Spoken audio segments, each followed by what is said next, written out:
പക്ഷെ ചിത്ര ചേച്ചി that is the dedication. അതായത് നമ്മൾ ആ പാട്ട് തന്നെ എഴുതുമ്പോൾ അല്ലെങ്കിൽ ഒരു കുനിപ്പും എവിടെ ശ്വാസം എടുക്കണം, ഇവിടെ ഈ വരി എഴുതും, അതൊക്കെ എഴുതും. സോ ദാറ്റ് അത് ആ മസിൽ മെമ്മറിയിൽ കറക്റ്റ് ആയിട്ട് വരും. എങ്ങനെ എവിടെ പാടിയാലും കറക്റ്റ് ആയിട്ടേ വീഴുള്ളൂ. സ്ട്രീറ്റ് മ്യൂസിഷ്യൻസിനെ കുറെ ഡബ്ലിനിൽ വെച്ചിട്ട് അങ്ങനെ ഒരു പ്രാവശ്യം ഞങ്ങൾ പെർഫോം ചെയ്തിരുന്നു. എക്സ്പീരിയൻസ് നല്ല രസമായിരുന്നു. They are very kind, they are very welcoming. Goal എപ്പോഴും independent songs, independent music create ചെയ്യുക എന്നുള്ളതാണ്. ബിക്കോസ് എനിക്ക് തോന്നുന്നു അത് എല്ലാവരുടെയും ആഗ്രഹം അതാണ്. നമ്മൾ artist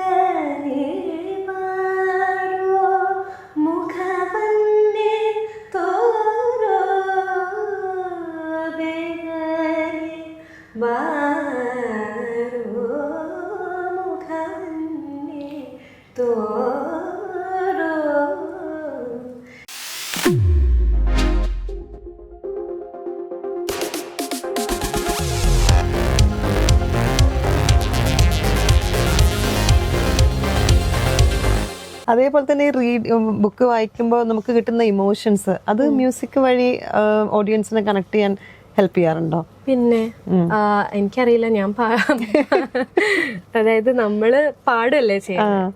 you are the person who is rendering the art. ആ ആർട്ട് കേൾക്കുന്ന ആൾക്ക്, അത് റിസീവ് ചെയ്യുന്ന ആൾക്കാണല്ലോ അത് കുറച്ചും കൂടെ അനുഭവപ്പെടാൻ പറ്റും. എനിക്കിപ്പോ ചിത്ര ചേച്ചിയൊക്കെ നേരിട്ട് പാടുന്ന സമയത്ത് അനുഭവപ്പെടും. ഒരു പ്രാവശ്യം സ്റ്റാർ സിംഗറിൽ കാർമുകിൽ വർണ്ണന്റെ ചുണ്ടിൽ പാടിയിട്ട് ചിത്ര ചേച്ചി എവിടെ പാടിയാലും നമുക്ക് എല്ലാവർക്കും കണക്റ്റഡ് ആവും.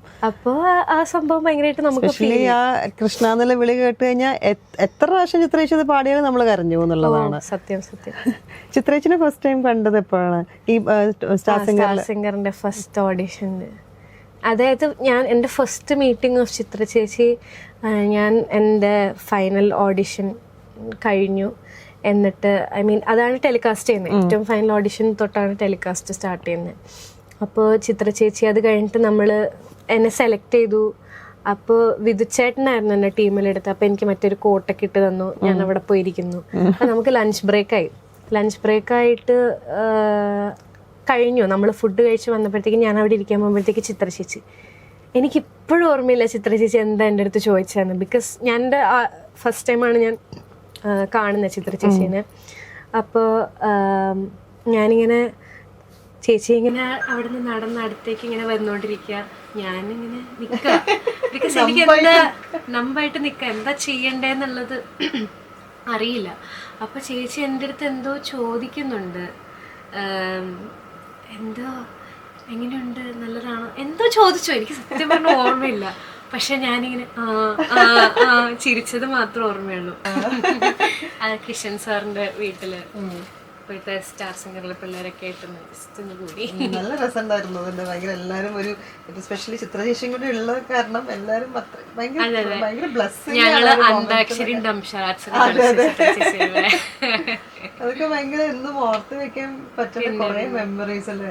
അതെ, അതിനെപ്പോഴും ഭയങ്കര ഗ്രേറ്റ്ഫുൾ ആണ്. കാരണം അത് ചിത്രശേഷിയെ കാണുന്നത് ഭയങ്കര എൻ്റെ ലൈഫിൽ നോർമലൈസ്ഡ് ആയി എന്നുള്ളത്, the fact that it has become normal for me, അത് ഭയങ്കര ഒരു ബ്ലെസ്സിംഗ് ആണ്. അതെ, എനിക്കിപ്പോഴും അത്ഭുതം. ഈ സ്റ്റാർ സിംഗറിൽ ഒരുപാട് ഷോസും കാര്യങ്ങളൊക്കെ ചെയ്തല്ലോ. ഇപ്പോഴും ഒരു സ്റ്റേജ് കാണുമ്പോൾ ഒരു നെർവസ്നെസ് ഉണ്ടോ അതോ ഭയങ്കര കോൺഫിഡന്റ് ആണോ? ഇല്ല. ഭയങ്കര ഇഷ്ടമാണ് പെർഫോം ചെയ്യാൻ. അതായത് നമ്മൾക്ക് പരിചയമുള്ള ആൾക്കാരുടെ വീട്ടിലൊക്കെ പോകുമ്പോൾ അവരിങ്ങനെ രണ്ടുപേര് പാടൂ എന്നൊക്കെ ചോദിക്കുന്നത്, ചില ആൾക്കാർ പറയും അത് കുറച്ചൊരു ഡിസ്റ്റർബിങ് സംഭവമാണ്, ഈ രണ്ടുപേര് പാടാൻ വേണ്ടിയിട്ടാണോ നമ്മൾ ഇത്ര സാധകമൊക്കെ ചെയ്യുന്നത് എന്നൊക്കെയുള്ള സംഭവങ്ങൾ ഞാൻ കാണുന്നുണ്ട്. അത് അവരുടെ പേഴ്സ്പെക്റ്റീവ്, അത് ശരിയായിരിക്കാം. പക്ഷെ എന്നെ സംബന്ധിച്ചിടത്തോളം എനിക്ക് ഭയങ്കര ഇഷ്ടമാണ് അങ്ങനെ പാടിക്കൊടുക്കാൻ. Especially find the mood. എൻ്റെ മൂഡ് ഓബ്വിയസ്ലി ശരിയല്ലെങ്കിൽ ഞാൻ ആ പാടുന്നതിലൂടെ നീതി പുലർത്താൻ പറ്റില്ല, അല്ലെങ്കിൽ ചുറ്റിലുള്ളവർക്ക് നീതി പുലർത്താൻ പറ്റില്ല എന്നാണ് തോന്നുന്നത്. പക്ഷേ അതർവൈസ് ഒരു നല്ല ഹാപ്പി ആയിട്ടുള്ളൊരു പ്ലേസിലാണ് നിൽക്കുന്നത്, അല്ലെങ്കിൽ ഒരു മൂഡിലാണ് നിൽക്കുന്നത്. ഇൻ ദ സെൻസ് എനിക്ക് പാടിക്കൊടുക്കാൻ ഭയങ്കര ഇഷ്ടമാണ്. കരോക്കെ ഒക്കെ വെച്ചിട്ട് പഴയ ഹിന്ദി പാട്ടും മലയാളം പാട്ടൊക്കെ പാടിക്കൊടുക്കാൻ ഇഷ്ടമാണ്. ഈ മൂഡ് ഷിഫ്റ്റിങ്ങിന് ഏത് പാട്ടാണ് സ്വന്തമായിട്ട് ലൈക്ക് ഇപ്പൊ ഒരു ഇപ്പം മൂഡ് പറഞ്ഞല്ലോ, ലൈക്ക് ഇഷ്ടമില്ലാത്ത മൂഡിലാണെങ്കിൽ ഡിപ്പെൻസ് അപ്പോൺ ദ മൂഡ് എന്നുള്ളത്. അപ്പൊ അങ്ങനെ ഒരു മൂഡിലിരിക്കുമ്പോ ഏത് പാട്ടുകൾ കൂടുതൽ കേൾക്കാനാണ്? ആ മൂഡിനെ ഷിഫ്റ്റ് ചെയ്യാൻ പറ്റുന്ന കാര്യങ്ങൾ എന്തൊക്കെയാണ്? മൂഡിനെ ഷിഫ്റ്റ് ചെയ്യാൻ പറ്റുന്ന, പെട്ടെന്ന് ഷിഫ്റ്റ് ചെയ്യുകയാണെങ്കിൽ പഴയ നമ്മളുടെ ഓർമ്മയിൽ നിൽക്കുന്ന കുറച്ച് പാട്ട്, ഇപ്പോൾ രവീന്ദ്രൻ മാസ്റ്ററിന്റെ അങ്ങനെ എന്തെങ്കിലും, അല്ലെങ്കിൽ ജോബ് കുര്യന്റെ പാട്ടുകൾ വെച്ചാൽ ഞാൻ പാടിയ ശരിയാവില്ല. അപ്പോൾ അങ്ങനത്തെ കുറേ സോങ്സ് ഉണ്ട്. ജോബേട്ടൻ്റെ പാട്ടുകളൊക്കെ ഞാനൊരു മൂഡ് ഷിഫ്റ്റ് ചെയ്യാൻ വേണ്ടിയിട്ട്. പിന്നെ അല്ലാതെയുള്ള ഇൻസ്ട്രുമെന്റൽ മ്യൂസിക് മാത്രമായിട്ട് ഇപ്പോൾ എന്താ പറയാ, ബ്രിഡ്ജറ്റൺ എന്ന് പറഞ്ഞ സീരീസ് അറിയോ? അതിലത്തെ സൗണ്ട് ട്രാക്ക് ഉണ്ട്. അതുപോലെ ഇരിക്കുന്ന പഴയ ആൾക്കാരുടെ, ഇപ്പൊ വിവാൾഡി, എന്താ പറയാ, ഡി മേജർ എന്നൊക്കെ പറഞ്ഞിട്ട്, സൊനാറ്റ ആൻഡ് ഡി മേജർ എന്നൊക്കെ പറഞ്ഞിട്ട് കുറെ സംഭവങ്ങളുണ്ട്. അതൊക്കെ കേൾക്കാൻ എനിക്ക് ഭയങ്കര ഇഷ്ടമാണ്. അതുപോലെ ഹാൻസ് സിമ്മറിന്റെ സൗണ്ട് ട്രാക്ക്, ഇപ്പൊ വണ്ടർ വുമൺ 84 ഒരു സൗണ്ട് ട്രാക്ക് ഉണ്ട്, തെമിസ്കിര എന്ന് പറഞ്ഞിട്ട്. അങ്ങനത്തെ സംഭവങ്ങൾ എനിക്ക് കേൾക്കാൻ ഇഷ്ടം. വെസ്റ്റേൺ മ്യൂസിക് ഒരുപാട് ഇൻഫ്ലുവൻസ് ചെയ്തിട്ടുണ്ടല്ലോ അല്ലേ? ഞാൻ ചെറുപ്പത്തില് അച്ഛൻ ഇംഗ്ലീഷ് സിനിമകളൊക്കെ നന്നായി കാണും. അപ്പോ അതില് ഈ പടത്തിലൊക്കെ ഉണ്ടാവുന്ന സൗണ്ട് ട്രാക്ക് നമ്മുടെ ഇവിടത്തെ പോലെ പാട്ടുകളില്ലല്ലോ, വരികളുള്ള ബാക്ക്ഗ്രൗണ്ട് ആണ്, OSTs ആണ് ഇവിടെ, ബാക്ക്ഗ്രൗണ്ട് മ്യൂസിക് ആണ്. അപ്പൊ ഈ ബാക്ക്ഗ്രൗണ്ട് മ്യൂസിക് ഒരു സംഭവത്തിന് എത്രത്തോളം എലവേറ്റ് ചെയ്യുന്നു എന്നുള്ളത് എന്നെ ഭയങ്കരമായിട്ടൊരു ഹരം കൊള്ളിച്ചൊരു സാധനമാണ്. ഇപ്പൊ ലയൺ കിങ്ങിന്റെ സൗണ്ട് ട്രാക്ക് ആവട്ടെ, ഇന്നിപ്പോ പറഞ്ഞ ഹാൻസ് സിമ്മറിന്റെ, അതുപോലെ അവതാറിന്റെ, പിന്നെ ജോൺ വില്യംസ് ആണ് ടൈറ്റാനിക്, അതിന്റെ ആ ഫ്ലൂട്ടിലെ സാധനം changes the whole mood of the movie. ആ പടം എന്താണോ അതിന്റെ ഒരു ക്രക്സ് എന്ന് പറയുന്നത് അതിന്റെ ബാക്ക്ഗ്രൗണ്ട് സ്കോർ തന്നെയാണ്, ഈ സാധനമാണ്. അപ്പൊ എനിക്കത് ഭയങ്കര ഇഷ്ടമായിരുന്നു. അങ്ങനെ ഞാൻ കുറെ കേട്ട് ഇൻഫ്ലുവൻസ് ചെയ്തിട്ടുള്ള സിംഗേഴ്സ്, ലൈക്ക് ഇപ്പൊ നേരത്തെ പാടിയ പാട്ടിലൊക്കെ മോഡുലേഷൻസ് ഭയങ്കരമായിട്ട് ഇങ്ങനെ, അതൊക്കെ ഏതെങ്കിലും സിംഗേഴ്സിന്റെ അടുത്ത് നിന്നുള്ള ഒരു ഇൻഫ്ലുവൻസിങ് ആയിരുന്നു, എസ്പെഷ്യലി വെസ്റ്റേൺ നോക്കുകയാണെങ്കിൽ? അയ്യോ, അങ്ങനെ ഇപ്പം ചോദിച്ചു കഴിഞ്ഞാൽ എനിക്ക് കുറേ നല്ല സിംഗേഴ്സ് ഞാൻ കേൾക്കാറുണ്ട്. ഇപ്പം ഞാൻ ചെറുപ്പത്തിൽ അച്ഛൻ ഇതിൻ്റെ ബൃന്ദാവൻ എന്ന് പറഞ്ഞൊരു കാസറ്റ് ഉണ്ടായിരുന്നു. കാസറ്റ് അല്ല, കാസറ്റും CD ഉണ്ടായിരുന്നു. ബോംബെ ജയശ്രീ മാമിൻ്റെ ഒരു കർണാട്ടിക് സോങ്സിൻ്റെ ഒരു സെറ്റ്, അതുപോലെ ചിത്ര ചേച്ചിയുടെ ഊത്തുകാട് കൃതീസിൻ്റെ CD, ഇതൊക്കെ ഞാൻ ചെറുപ്പത്തിൽ കേൾക്കായിരുന്നു. അതിലാണ് ഞാൻ ഇപ്പോൾ കൃഷ്ണ നീ ബേഗനെ ബാരോ, അത് കൃഷ്ണ നീ ബേഗനയുടെ വളരെ ഡിഫറെൻ്റ് ആയിട്ടുള്ളൊരു ടേക്കാണ്. എനിക്ക് അത്രയും നല്ലൊരു ടേക്ക് ഇപ്പൊ TM കൃഷ്ണയുടെ ആണ് ലേറ്റസ്റ്റ് ആയിട്ട്. പക്ഷെ ഞാൻ ചെറുപ്പത്തിൽ ഇങ്ങനെ ആരും കൃഷ്ണ നീ ബേഗനെ പാടുന്നില്ലല്ലോ എന്ന് ആലോചിച്ച്, ചിത്രശേഷിയുടെ ആ ഒരു എന്താ പറയാ സ്റ്റൈൽ ഓഫ് സിംഗിങ്, കർണാട്ടിക്കിനെ ഒരു വളരെ ലൈറ്റ് ആയിട്ട് മെലോഡിയസ് ആയിട്ട് കൈകാര്യം ചെയ്യുന്നതിലൊക്കെ എനിക്ക് ഭയങ്കര ഇഷ്ടമായിരുന്നു. അത് കേൾക്കുമ്പോൾ സാധാരണ ബേഗനെ ബാരോ എന്ന് വേണേ പാടാം, പക്ഷെ ചേച്ചി ബേഗനെ ബാരോ മുഖവന്നെ തോരോ ബേഗനെ ബാരോ മുഖവന്നെ തോരോ കൃഷ്ണ നീ ബേഗനെ ബാരോ ബാരോ ബാരോ കൃഷ്ണ നീ ബേഗനെ ബാരോ ബാരോ. അതെ, അത് രണ്ട് ടൈപ്പിൽ വേണമെങ്കിൽ പാടാം. പക്ഷെ ഇത് ഇങ്ങനെയായിട്ട് ഞാനിത് വേറെ എവിടെയും ഇങ്ങനെ കേട്ടിട്ടില്ലല്ലോ ഈ പാട്ട്. കാരണം ഇറ്റ്സ് എ പോപ്പുലർ കൃതി, കുറെ പേര് പാടി കേട്ടിട്ടുണ്ട്. പക്ഷെ ചേച്ചി ഈ ഊത്തുകാട്ട് കൃതീസിന്റെ വേർഷൻ ഭയങ്കര രസമായിരുന്നു. ഹിന്ദുസ്ഥാനി പഠിക്കാൻ നോക്കിയിട്ടുണ്ടായിരുന്നു? ഞാൻ പഠിച്ചിട്ടില്ല ഇതുവരെ, പഠിക്കണം ആഗ്രഹമുണ്ട്, എല്ലാവരും ആഗ്രഹമുണ്ട്. പതുക്കെ ഇപ്പൊ കർണാട്ടിക് പഠിക്കുന്നുണ്ടല്ലോ. പിന്നെ എന്നെ ഇപ്പോഴത്തെ ഗുരു കാർത്തിക ചേച്ചി കുറെ ഗസൽസ് ഒക്കെ പാടിത്തരാറുണ്ട്, അങ്ങനെ പഠിപ്പിച്ചു തരാറുണ്ട്. ചേച്ചിക്ക് അറിയാവുന്നതൊക്കെ ചേച്ചി പറഞ്ഞു തരാറുണ്ട്. സോ അങ്ങനെ പിന്നെ ഞാൻ കേൾക്കാറുണ്ട് പറ്റുന്ന പോലെ. ഈ സ്റ്റേജ് ഷോസ് ഇപ്പൊ ഒരുപാട് ലെജൻസിന്റെ കൂടെ ഒക്കെ പോയിട്ടുണ്ടല്ലോ. അവരിൽ നിന്നൊക്കെ കിട്ടുന്ന ഒരു ലൈക്ക് കുറേ കാര്യങ്ങൾ അവരിൽ നിന്ന് പഠിക്കാൻ നമുക്ക് പറ്റും. ഫോർ എക്സാമ്പിൾ ഇപ്പം ഒരു സ്റ്റേജ് ഷോസിന് മുന്നേ തന്നെ ഒരു ഡയറ്റ് കൺട്രോൾ ചെയ്യുക, അല്ലെങ്കിൽ ഒരു എന്താ പറയാ ആ ഒരു ക്രൗഡിനെ എങ്ങനെയാ ഹാൻഡിൽ ചെയ്യേണ്ടത്, മൈക്ക് സ്റ്റേജ് ഫിയറോ അല്ലെങ്കിൽ മൈക്കിന്റെ സംഭവങ്ങൾ, അങ്ങനെ കുറെ കാര്യങ്ങൾ പഠിക്കാൻ പറ്റിയിട്ടുണ്ടാവുമല്ലോ അല്ലേ? ഇപ്പോൾ ചിത്ര ചേച്ചിയുടെ കാര്യം പറയണേ, ഞാൻ പറഞ്ഞിട്ടുണ്ട് മുന്നേയും, ഡെഡിക്കേഷൻ. അതായത് എല്ലാം പാട്ടിൻ്റെയും ലിറിക്ക് എഴുതിയിട്ടാണ് വരിക ഇപ്പോഴും സ്റ്റേജ് പ്രോഗ്രാംസിന് പോകുമ്പോൾ. ഞാനൊക്കെ മറ്റേ ടാബ്ലറ്റിൽ വെക്കാൻ, ബിക്കോസ് നമുക്കൊക്കെ ആ ഒരു റൈറ്റിംഗ്സ് ഇല്ലല്ലോ, പേപ്പർ വർക്ക് ഇല്ലല്ലോ, പേപ്പർ വർക്ക് ഭയങ്കര കുറവാണ്, പിന്നെ സമയം. പക്ഷെ ചിത്ര ചേച്ചി, ദാറ്റ് ഇസ് ദ ഡെഡിക്കേഷൻ. അതായത് നമ്മൾ ആ പാട്ട് തന്നെ എഴുതുമ്പോൾ അല്ലെങ്കിൽ ഒരു കുനിപ്പും, എവിടെ ശ്വാസം എടുക്കണം, ഇവിടെ ഈ വരി കഴിഞ്ഞിട്ട് അതൊക്കെ എഴുതും. സോ ദാറ്റ് അത് ആ മസിൽ മെമ്മറിയിൽ കറക്റ്റായിട്ട് വരും. എങ്ങനെ എവിടെ പാടിയാലും കറക്റ്റായിട്ടേ വീഴുള്ളൂ. നമ്മളൊക്കെ ഒരു ഊഹത്തിന് ലിറിക്ക് നോക്കാൻ വേണ്ടി മാത്രമാണല്ലോ പാടുന്നത്. അപ്പൊ ആ ഒരു സംഭവം ചിത്ര ചേച്ചിയുടെ അടുത്തുനിന്ന് ഭയങ്കര പഠിക്കേണ്ട ഒരു കാര്യമാണ്. പിന്നെ ഹരിജിയുടെ കൂടെ ഹോർത്തൂസിന് പെർഫോം ചെയ്യാനുള്ളൊരു ഭാഗ്യം കിട്ടിയായിരുന്നു. അപ്പോൾ ഹരിജിയുടെ എന്ന് വെച്ചാല് ആള് ഭയങ്കര എനർജിയാണ്, ഭയങ്കര energy. He still very young at heart. അത് ഇപ്പോഴും ഭയങ്കര ഒരു നിൽക്കുന്ന സ്റ്റേജിന് ഭയങ്കര ഒരു എൻജോയ് ചെയ്യുക. അതായത് ചുറ്റുമുള്ള എനർജി, ചുറ്റുമുള്ള മ്യൂസീഷ്യൻസ് എല്ലാവരെയും പിന്നെ ഓഡിയൻസിനെയും ഒക്കെ എൻജോയ് ചെയ്തുകൊണ്ട് പാടുക. ഭയങ്കര young at heart energy, vibrant energy പുള്ളിയെടുത്തുനിന്ന് കേട്ടിട്ടുണ്ട്. നമുക്ക് അത് ഭയങ്കരമായിട്ട് നമ്മളെ അത് എഫക്ട് ചെയ്യും, നല്ല രീതിയിൽ ഇൻഫ്ലുവൻസ് ചെയ്യും. പിന്നെ വിധുച്ചേട്ടന്റെ സ്റ്റേജ് ഹാൻഡിലിങ്, ആൾക്കാരെ ഹാൻഡിൽ ചെയ്യുന്ന ക്രൗഡ് ഹാൻഡിലിങ് ഭയങ്കര അഡ്മറബിൾ ആണ്. കാരണം ഇത്രയും കൊല്ലമായിട്ട് ആള് എന്താ പറയാ പഠിച്ചുകൊണ്ടിരിക്കുകയാണ് ഈ ഒരു ഓഡിയൻസിന്. He has been doing this for so many years and that expertise is very evident in his performance. അപ്പോൾ അത് ഈ പറഞ്ഞ പോലെ പഠിക്കാൻ പറ്റുന്നൊരു സംഭവമാണ്. നിങ്ങളുടെ ഫസ്റ്റ് സ്റ്റേജ് പുറത്ത് അബ്രോഡിലുള്ളത് സ്റ്റാർ സിംഗേഴ്സിന്റെ കൂടെയായിരുന്നോ? അതെ. Dammam, Saudi Arabia. അത് ഭയങ്കര മെമ്മറബിൾ ട്രിപ്പ് ആയിരിക്കും. ദിശ, അരവിന്ദ്, ശ്രീരാഗ്, ബൽറാം, ഞങ്ങളെല്ലാരും കൂടെ ഫസ്റ്റ് ട്രിപ്പായിരുന്നു. ഭയങ്കര രസമായിരുന്നു. അതിലെന്തെങ്കിലും മെമ്മറബിൾ ആയിട്ടുള്ള വല്ല എക്സ്പീരിയൻസ് ഉണ്ടെന്ന്? ബിക്കോസ് ഫസ്റ്റ് ട്രിപ്പ് ആയതുകൊണ്ട് എന്തെങ്കിലും.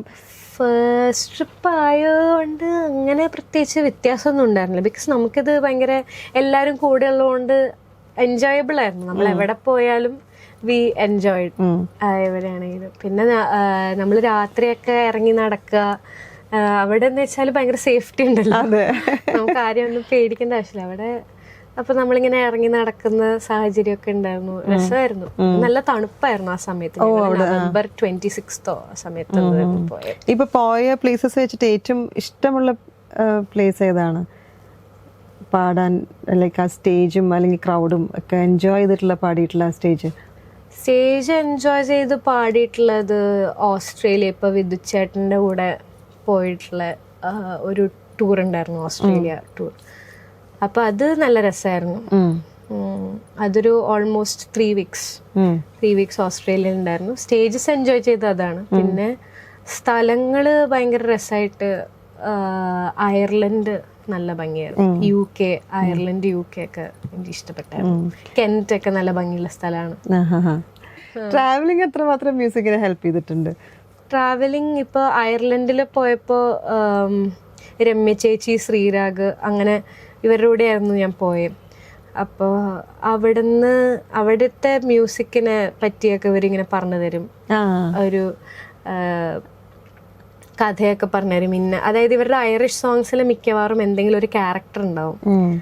പിന്നെ അവർ യൂസ് ചെയ്യുന്ന മറ്റേ ഹാർപ്പല്ലല്ലോ, മൗത്ത് ഓർഗൻ, അങ്ങനത്തെ സൗണ്ടിങ് ആണ്. അപ്പൊ അങ്ങനത്തെ ഓരോ സ്ഥലത്തെയും കൾച്ചർ അനുസരിച്ച് ഇൻഫ്ലുവൻസ് ചെയ്യുന്ന മ്യൂസിക് എന്താണെന്നൊക്കെ നമുക്ക് കേൾക്കാം. സ്ട്രീറ്റ് മ്യൂസിഷ്യൻസിനെ ഡബ്ലിനിൽ വെച്ചിട്ട് അങ്ങനെ ഒരു പ്രാവശ്യം ഞങ്ങൾ പെർഫോം ചെയ്തിരുന്നു. നല്ല രസമായിരുന്നു. They are very kind, they are very welcoming. അവിടുത്തെ ഒരു music production is entirely different from നമ്മുടെ ഇതിലത്തെ. അവരുടെ ആ കൾച്ചറൽ ഡിഫറൻസസ് എല്ലാ സ്ഥലത്തെയും ഉണ്ട്. നമ്മുടെ ഇവിടെ മൃദംഗം യൂസ് ചെയ്യുന്നത് പോലെ അവിടെ യൂസ് ചെയ്യാനൊന്നും പറ്റില്ലല്ലോ. അപ്പോൾ ആ ഡിഫറൻസ് ഉണ്ട്. അവരുടെ സൗണ്ടിങ്, എൻജിനീയറിങ് ഒക്കെ കുറച്ചും കൂടെ എനിക്ക് തോന്നുന്നു ആൾക്കാർ കുറച്ചും കൂടെ ഫോക്കസ്ഡ് ആണ് അതിൽ. ഇവിടെ ഇപ്പൊ അത് അങ്ങനെ ആയി വരുന്നതേ ഉള്ളൂ, അങ്ങനെ ഒരു ബൂമിംഗ് ഇൻഡസ്ട്രി ആയിട്ട് വരുന്നതേ ഉള്ളൂ. അത് അങ്ങനെ ഇങ്ങോട്ടേക്ക് കൊണ്ടുവരാൻ ട്രൈ ചെയ്യാൻ ശ്രമിക്കുന്നുണ്ടോ? ഞാനോ? ഇൻ ദ സെൻസ് സ്വന്തമായിട്ടുള്ള പാട്ടിറക്കി ഈ പറയുന്ന സൗണ്ട് പ്രൊഡക്ഷൻ ഇതിനെ പറ്റിയൊക്കെ പഠിച്ച് എക്സ്പ്ലോർ ചെയ്യാൻ എന്നിട്ട് അങ്ങനെ എന്തെങ്കിലും റിലീസ് ചെയ്യാം. എന്താ ഫ്യൂച്ചർ ഡ്രീംസ്? ഇൻഡിപെൻഡന്റ് സോങ്സ് ആണോ, ലൈക്ക് പ്ലേ ബാക്കിംഗ് ആണോ? ഗോൾ എപ്പോഴും independent songs, independent music create ചെയ്യുക എന്നുള്ളതാണ്. ബിക്കോസ് എനിക്ക് തോന്നുന്നു അത് എല്ലാവരുടെയും ആഗ്രഹം അതാണ്. നമ്മൾ ആർട്ടിസ്റ്റ്സ് ആണ്, നമ്മളുടെ ഉള്ളിലത്തെ ആ ഒരു കെയോസ് അല്ലെങ്കിൽ ഒരു നോയ്സ് അല്ലെങ്കിൽ സൈലൻസ് എന്തോ ആയിക്കോട്ടെ നമ്മൾ അലട്ടുന്നത് ഓബ്വിയസ്ലി നമ്മളത് പുറത്തേക്ക് വിടുന്നത് ഈ പറയുന്ന കലയിലൂടെ തന്നെയാണ്. അപ്പോൾ എല്ലാവർക്കും ആ ഒരു സംഭവം ക്രിയേറ്റ് ചെയ്യുക എന്നുള്ളൊരു ഹങ്കർ ഒക്കെ ഭയങ്കര ആയിട്ടുണ്ടെന്ന് തോന്നുന്നു. അപ്പോൾ independent music is the option, is the way.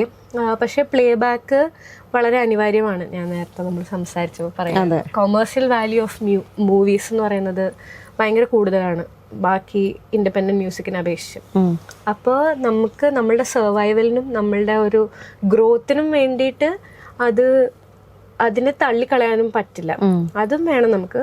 പക്ഷെ ഇതിലാണ് നമ്മളുടെ ഒരു സാറ്റിസ്ഫാക്ഷൻ, ഇതിനാണ് നമ്മളുടെ ഒരു ഐഡന്റിറ്റി, ഒരു പേഴ്സണാലിറ്റി എവിഡന്റ് ആവുന്നത് നമ്മുടെ ഇൻഡിപെൻഡന്റ് ട്രാക്സിലായിരിക്കും. എങ്കിലും നമുക്ക് കംപ്ലീറ്റ്ലി ഫ്രീഡം, അതായത് നമ്മളാണ് എല്ലാ സംഭവത്തിന്റെയും കൺട്രോള് നമുക്കിത്. അവിടെ നമ്മൾ എങ്ങനെ ആ പാട്ടിനെ പാടുന്നു എന്നുള്ളത് മാത്രം. ആൻഡ് അത് മൂവീനെ കുറച്ചും കൂടെ എലവേറ്റ് ചെയ്യാനായിട്ട് ഹെൽപ്പ് ചെയ്യുന്ന ഒരു സംഭവമാണ്. ഇവിടെ അങ്ങനത്തെ ഒരു എലമെന്റ് ഇല്ല. ഇവിടെ നമ്മുടെ ക്രിയേറ്റീവ് എവറിത്തിങ് ഇസ് ഫ്രീഡം ആണ്. അതെ. അപ്പോൾ ആ ഒരു ഡിഫറൻസ് ആണ്. എക്സ്പ്ലോർ ചെയ്യാൻ ഇഷ്ടമുള്ള ജോണേഴ്സ് ഒക്കെ ഏതൊക്കെ സൈഡ്സ് ആണ്? എനിക്ക് എല്ലാം ഭയങ്കര ഇഷ്ടമാണ്. ഹിന്ദുസ്ഥാനി, വെസ്റ്റേൺ, കർണാട്ടിക് എനിക്ക് ഭയങ്കര ഇഷ്ടമാണ്. ഞാൻ കേൾക്കുന്ന പാട്ടുകളിലും എല്ലാം ഉണ്ട്. പിന്നെ മൈക്കിൾ ജാക്സൺ തുടങ്ങി ഇപ്പോ ആബിദ പർവീൻ വരെ ഉണ്ട്. എല്ലാ ജോണേഴ്സും എക്സ്പ്ലോർ ചെയ്യാൻ ഭയങ്കര ഇഷ്ടമാണ്. അതെ. ഒരുപാട് സ്ഥലങ്ങളൊക്കെ പോയി എന്ന് പറഞ്ഞല്ലോ, ഫുഡ് എക്സ്പ്ലോർ ചെയ്യാറുണ്ടോ? ഇഷ്ടമാണ്, ഭയങ്കര ഇഷ്ടമാണ്. അതായത് ഞാൻ ഇപ്പോഴും ഇവിടെ എന്തെങ്കിലും ഒരു പുതിയൊരു ഡിഷോ അല്ലെങ്കിൽ എന്തെങ്കിലും ഒരു റെസ്റ്റോറൻ്റ് ഒക്കെ തുടങ്ങി കഴിഞ്ഞാൽ ഞാൻ എൻ്റെ അമ്മേനെ ഇരുന്ന് ശല്യപ്പെടുത്തും. അമ്മ ഇവിടെ പോകണം ബിക്കോസ് എൻ്റെ കൂടെ അമ്മയെ വരുള്ളൂ, വേറെ വരും കേട്ടോ, ഞാൻ വിളിക്കാത്തതാ. എന്റെ ഫസ്റ്റ് ചോയ്സ്. പക്ഷെ ഈ ആൾക്കാർ പറയുന്ന പോലെ പണ്ടത്തെ ഇത് എന്തോ റീല് പണ്ട് ടെൻഷൻ വരുമ്പോ ഫുഡ് കഴിക്കുന്ന എന്തോ പറഞ്ഞിട്ട് വൈറലായിട്ടുണ്ട്. അതൊന്നും ഇപ്പൊ ഇല്ല, എല്ലാരും കണ്ണു വെച്ചിട്ടാ. നിങ്ങൾ കണ്ണു വെക്കരുത് ഇങ്ങനെ.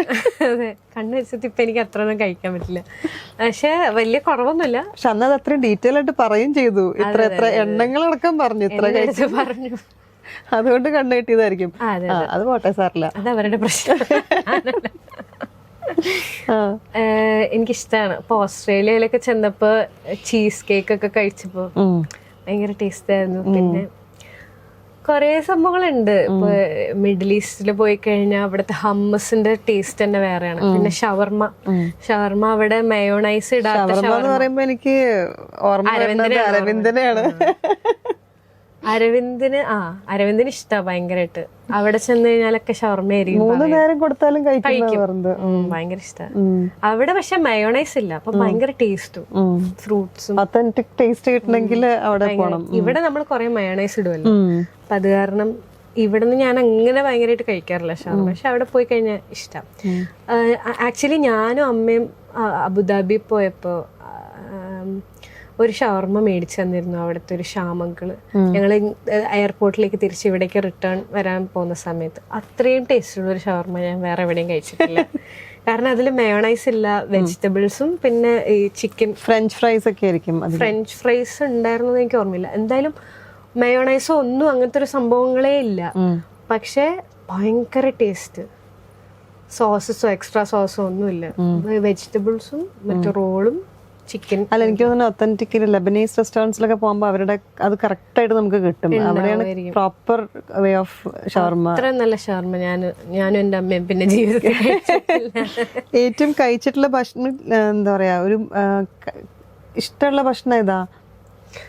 ഇഷ്ടമുള്ള ഭക്ഷണം എന്ന് ചോദിച്ചാൽ ഞാൻ എനി ടൈം ഞാൻ ഓക്കെ ആണെന്ന് പറയുന്നത് വേറെ എന്തിനും ഞാൻ ഇപ്പം മൂടില്ല. പക്ഷെ എനിക്ക് കഞ്ഞി, പയറ്, ചമ്മന്തി അങ്ങനെ ഭയങ്കര ഇഷ്ടം.